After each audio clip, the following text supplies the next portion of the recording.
Well, welcome back to the morning show here on Arise News. In presenting the appropriation bill for the 2026 budget estimate to the National Assembly, President Bola Tinubu admitted that his administration continues to face a lot of challenges on the economic front, even as he remains unbending in his resolve to provide every Nigerian with a chance to enjoy the best that life can offer. The president once again sued for understanding before outlining plans for what he tagged a budget of consolidation, renewed resilience, and shared prosperity. Apart from the economy, President Tinubu has also spoken about marked improvements in the fight against insecurity and what he is doing to sustain progress while keeping expectations measured and realistic. For his thoughts on all of that, we're now being joined by Otumba Biodun Ajiboye, who is the Executive Secretary and CEO of the National Institute of Cultural Orientation, for his appraisal of President Tinubu and his team and a bit of focus on national opposition movement and the group's pattern of response to government policies and programs. Good morning, Otumba Ajiboye. Good morning, my brother. Good to have you join us on the morning show today. Thank you. It's nice to be here all the time. You're in Lagos. I know that you shuttle between Abuja and Kwara these days. Yes, it's Christmas, so I need to come and see my family and all of that. And the president is here too. You see, we follow him wherever he goes. All right, so let's get into the discussion.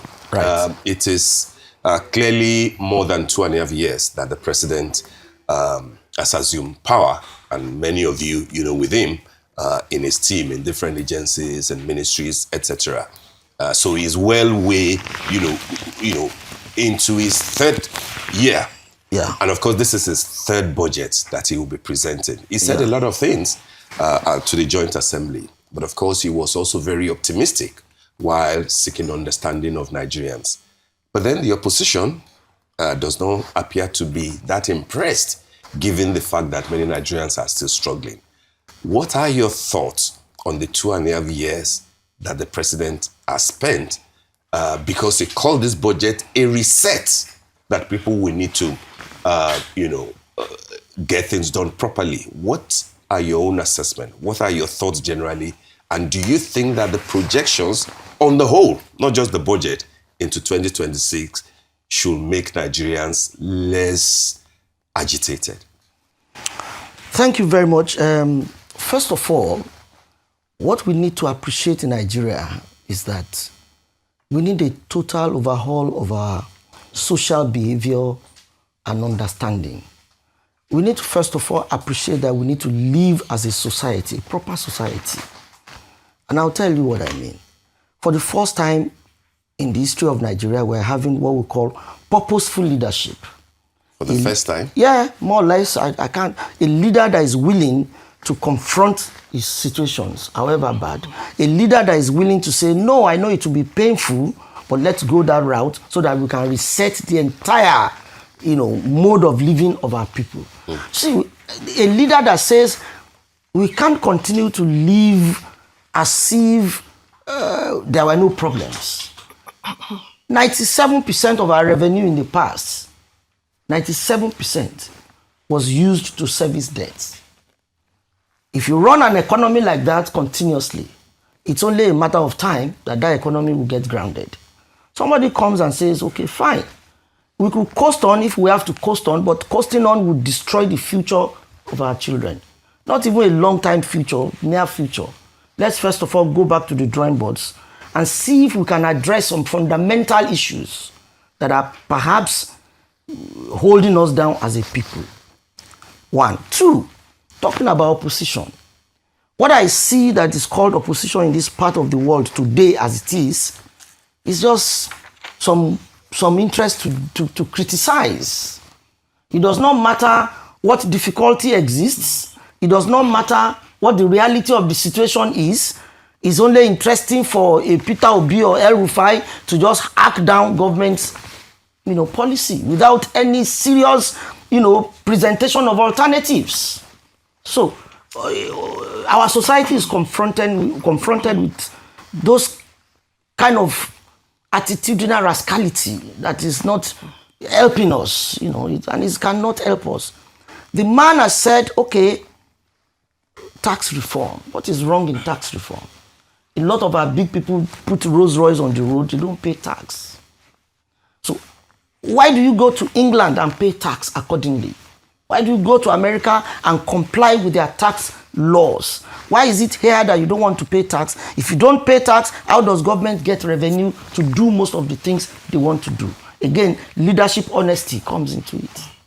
When the president does anything and the public says it is not right, it goes back to the drawing board, and that is leadership honesty. All right, very well said. You know, Otumba, you've talked about purposeful leadership, overhauling our spending habits, toning down this attitudinal rascality, as you called it. But then some people would say that shouldn't that start, with our political elites? Because some analysts actually believe that the economic reforms so far, all it has succeeded in doing is widening, inequality between the political elites and ordinary Nigerians. If you're asking Nigerians to be patient, to tone down their spending, shouldn't we see that, from our political class as well? You see, this is where the problem actually is. The difference between formulating a policy and implementing a policy. The truth remains that we must have a holistic understanding of how we want to run the society. Well, if you say, and when you say that the leadership should tone down with their style of life perhaps and all whatnot, a very good fact. Leadership emanates from the society. If the leadership is bad, it may be a reflection of the fact that the society is bad. If the leadership is reckless, look into the society.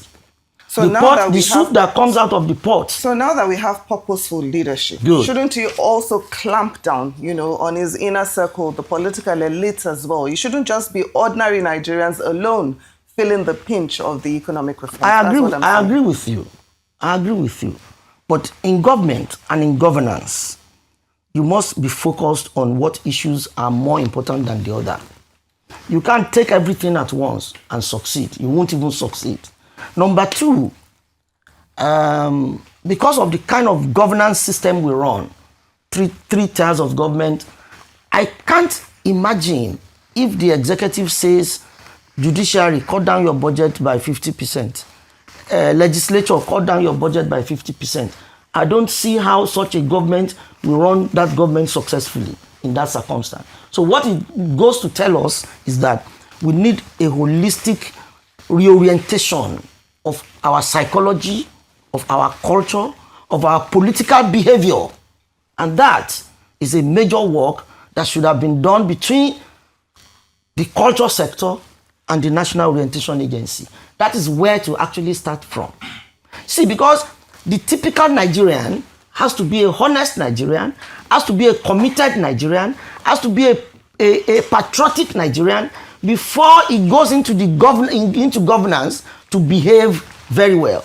So we need a total reset. I do not understand how we believe we want to run a country that does not have a culture. Now, I'm going back to culture because it is the fundamentals. To kill a people is not actually by bombs and all of that. Take their culture from them, the people will die naturally. Nigeria does not have an indigenous culture that they are proud of. So everything else is affected by that. Behavior, understanding, appreciation, patriotism is affected by the fact that we are not interacting and operating on the original culture of what we understand. Nigerians are not proud of their culture? How are they? Is that what you're saying? Nigeria's culture is a mesh between Jewish culture of Christianity and Arabian culture of Islam, most of the time. The number of people who really feel that the spirituality of their culture should be respected are less than 23% or less than 20%. Yeah, but why must you tie culture to religion, though? Well, I see the practicality as being intertwining. It takes a lot of intellectual understanding to divorce the two. Nigeria has given the world 2 or 3 of its biggest exports. Nollywood, the film industry, is culture. Correct. Afrobeats and the music part is culture. Correct. Our fashion, from Adire to all those people, it is culture. You're very correct. Why bring religion into it? Now, so I think that Nigerians are enormously proud does of Nigeria, their culture. Does religion affect behavior? Yes, I agree. Gentlemen, Fantastic. I think we have derailed. Our focus sorry. is actually on, President Tinubu's administration. So, He's part of the administration. Exactly. He's in charge of an aspect of the culture. Very well said. Of the Now, culture. I would like us to talk about the security issues. How effective do you think this administration has been in addressing insecurity, banditry, kidnapping, terrorism, and communal violence?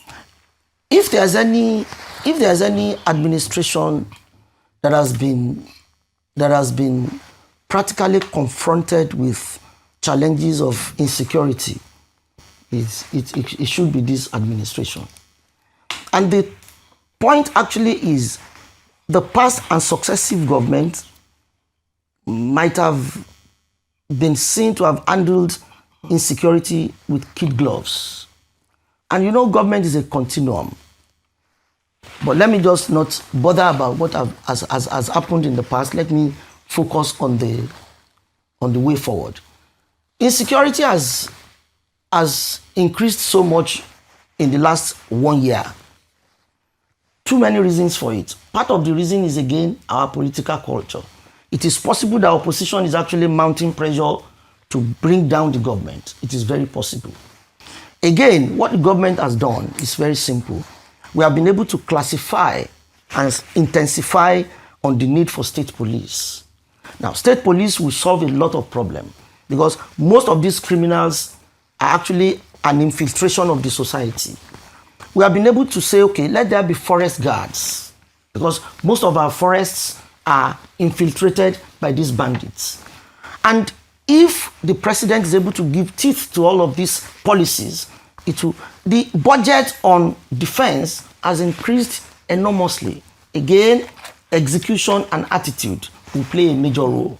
So again, you can see that we cannot divorce the problem of Nigeria from attitude of the people.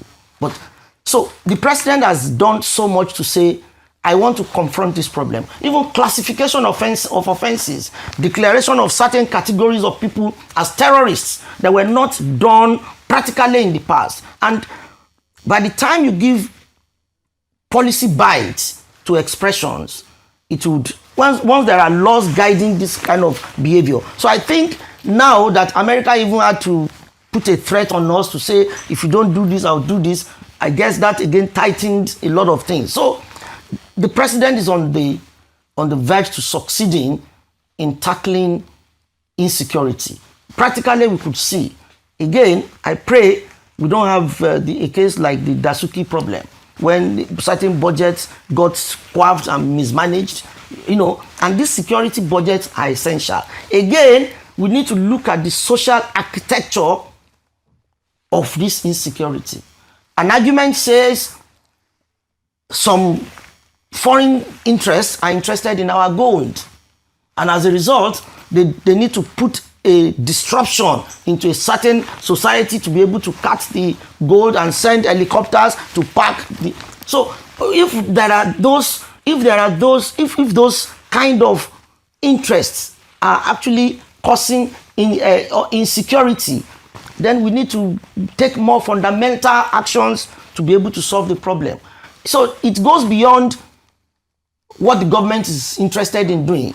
It goes to address the people that are fueling insecurity. Some of them may even be in government, according to some stories we hear all the time. So could it be the economic hardship that is also fueling insecurity? No, have existed. Nigerians are really I know. I've existed in this country for 60 years and above. I've seen different things. Nigeria has been harder than this in the past at some point. Even when we were paying 15 naira as school fees in secondary school, 15 naira, some people will still complain it was tough. When we were buying shirt for 5 naira. So what I'm saying is that our insecurity got complicated by certain kind of infiltration. Another argument says the Sahel region was open, the Libya problem, so a lot of infiltration came into this place. Another argument says the herders coming from herders route from Senegal, Mali. So it's a complicated issue. And except we try to understand the fundamental architecture of this insecurity, we may not be able to tackle it, which is why I respect some of these things that the president has started to do. Give a bite to state policing, 1. 2, forest guards, because most of the, in Kwara State, for instance, they are in the forests. And they come out of the forest. Sambisa forest was infested by this same many years back. So you can see that it's a combination of different kinds of things. It's not really per se hardship. It's not. It's not. It may be a contributing factor. I'm not denying that fact. I know that there has been inflation. And everybody knows that there is bound to be inflation. If you say that you want to reform a society, economic reforms, tax a lot, there must be inflation. Removal of all oil subsidy, it's only expected. How we manage this inflation is what I think is important. And prices that went up early in the year have started coming down. Food prices and all of that. A bag of rice was about 100,000 at some point. It's now about, I mean, they got it about 74,000, 63,000. Even somebody told me you can get it at 50,000 now. Yeah, but that's actually the point, Otumba Ajiboye. And of course, I will first start by acknowledging the good things that the president said on Friday when he presented the budget, highlighting the fact that the economy is growing, did better than 2024 by 3.98% in 2025, GDP. GDP, but then inflation too has been coming down, notably. But then at the end of the day, it's also about the purchasing power of the people that Temitope and I, spoke about when Dr. Muda Yusuf was here. You are a politician. You go home. I can imagine what people confront you with when they see you. Or what they are waiting to confront me with when I go out. Because this is December. I'm sure that you know that it is not just because they see you as a politician who is close to seat of power and freebies, but because many of them genuinely are desperately lacking. No, that's a fact. What do you think, third year in the administration of Ajiboye Tinubu, what do you think is still needed? Why is it so slow to match the performance of the economy, the appreciable performance of the economy, with the survival of the people? People are struggling. Again, my brother Steve, if the FAQ received by governors in the last 2 years has doubled by 300%, for instance, what good reason do they have not to touch the lives of their citizens in the states, for instance? So, at all times, we see this issue of attitude in everything. I believe very clearly that government has a responsibility to make life easy for the people. Now, the renewed hope administration with respect to welfare has done quite well, but the fact remains that how well can they do to touch the individual on the streets? The programs like this cash transfer is still going on considerably. The Remi Tinubu Renewed Hope, program is going on, but the fact is perhaps it's just touching 1 or 2% of the population, considering the fact that the population is large. So I'm saying there should be a structural arrangement, most likely by regional governments, to say, hey, 18 local governments in your state, this percentage of this should go to welfare. So all of that are very important. And you know that, just like somebody said recently, that 18 months of Supreme Court order, the president was still patronizing the state governments. That he ought to have known that he could deal directly with local government and give them their revenue directly. But the fact remains that running a government, a democratic government, is not by fiat. The government, the president needed the appreciable time to see that the governors were not doing what they should do before he comes out and says, okay, I will do it directly, just like he has threatened. So my point with respect to welfare is there must be a concerted effort to say this percentage of your FAC be given to this percentage of the people in your state. Local government chairman, this percentage of your revenue be given to this percentage of the people in your local government. If we're able to cascade it that way, it will go further. But to say federal government will deal directly with welfare issues, it will be like dropping a pin in the ocean at all times. Because the structure is so wide. And even if the Remi Tinubu Renewed Hope spends 2 trillion, it may not just go round. Yeah, but that's not government money. Well, considerably, but it's part of government welfare scheme. Because she's doing it because she's government. She's in government, and to help the government. She isn't in government. I agree with you. She's the first lady of the Federal Republic of Nigeria. Yeah, so everything she's doing. It's an individual initiative to assist, but which is commendable. Very commendable. She's not doing it as Senator Remi Tinubu. She's doing it as wife of President of Nigeria. Correct. So it's connected to government initiative, government effort, government interest.